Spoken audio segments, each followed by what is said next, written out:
The next feature of TypeScript that we will talk about are the generics, and in a few words, they are an extra layer of abstraction over types, functions, and classes. You can think of them as parameters for types. For example, if functions have arguments, we can also, for example, add arguments to types, and those types will be named generic types. And the question is, why do we need an extra layer of abstraction? Isn't our code already complicated enough with all the types? Well, generics will help us to reduce code duplication, to increase our code reusability, and also they will allow us to build stronger types.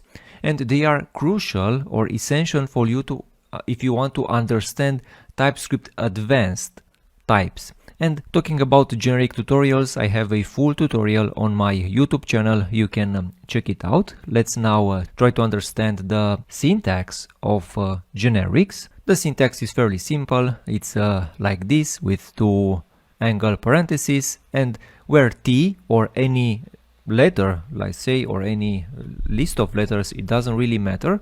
They are a placeholder for a generic type. And let's say that we have a type called with items. So here I will say type with items, and these items are of type array. Well, maybe I want also a type with numbers, and these items will be a number array, or I want a type with strings, and so on. Well, I can build multiple types, or I can make this with items a generic type by adding it a generic argument like this. And now I have added a generic argument, and I can use this generic argument in the body of my type. And I can say that these items are of type T array.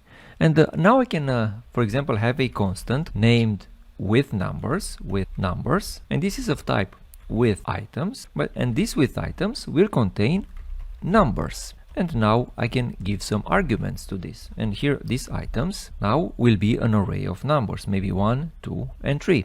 If, for example, I will add a string right here, I will have an error because string doesn't satisfy this generic constraint that we now put right here. If, for example, I can set this number to be number or string, then this error will go away. So we can complicate things a lot, let's say it like this. Also, we can add multiple arguments to our generics. I can have like this, and with a G, and maybe I can say right here more items, and this will be a G array. And maybe this with items holds numbers and string. And now I can have a new entry right here called more items, which will be an array of strings. So this is the basic syntax of generics, and this is the way we can use them. We saw this example with a type. Let's now talk a few moments about two very popular generics that most likely you have already used. You haven't used it before, for sure you will use them many times. And the first very popular generic type are the arrays. So if in TypeScript we can declare array as simple like this, we can say that this is a string array, but also we can define them as array and then with the containing type. And these two ways of declaring types for array are exactly the same. Let's now see how one example in which we will see how we can use generics inside functions. So I have created a very basic example of a function that uses the fetch API, the newly fetch API introduced also in Node.js. This fetch API, if you look at the documentation, it returns a promise of a response. Basically, with this fetch function, we will try to reach over the internet at the end at some URL and then get some data from it. And this result will be of type response. And you can also see one other example of a very popular generic is the promises. So this fetch function returns a promise of a response. And now if we put an await before the fetch calls, this result will be simply a response. If I somehow forget the await right here, then the result will be a promise of a response. In the following lectures, we will also talk in more details about asynchronous programming and async await syntax. But for the moment, let's focus on the generic types. The problem with this implementation is that since we are getting some data over the internet, we don't know exactly what we are receiving. This result.json function right here returns a promise of any, because we have no idea of what we might receive over the internet. But let's say that we know, or we have an idea about what this service will return. Well, we can use generics in order to have some types, because currently this parsed result is of type any. Is there a way in which we can maybe add some types, because we are using TypeScript and we want to have some completion? Yes, there is, if we will use generics.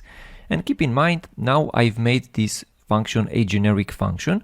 This generic function receives an argument of type t, and we usually use this argument also as a return of this function.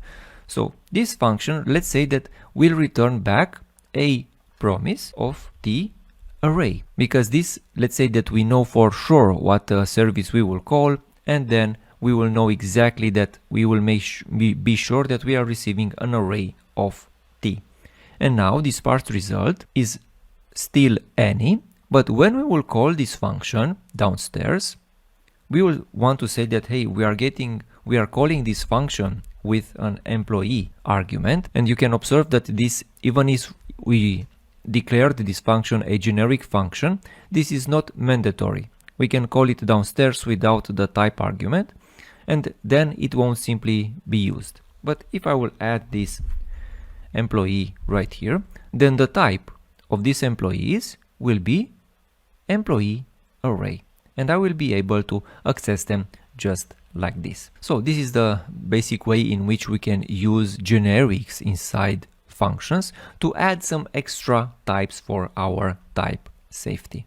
And we can use generics also for classes. I will write an example and then explain it. So I created a class called memory database, which receives an argument of type t, and we can use this argument of type t everywhere inside this class implementation.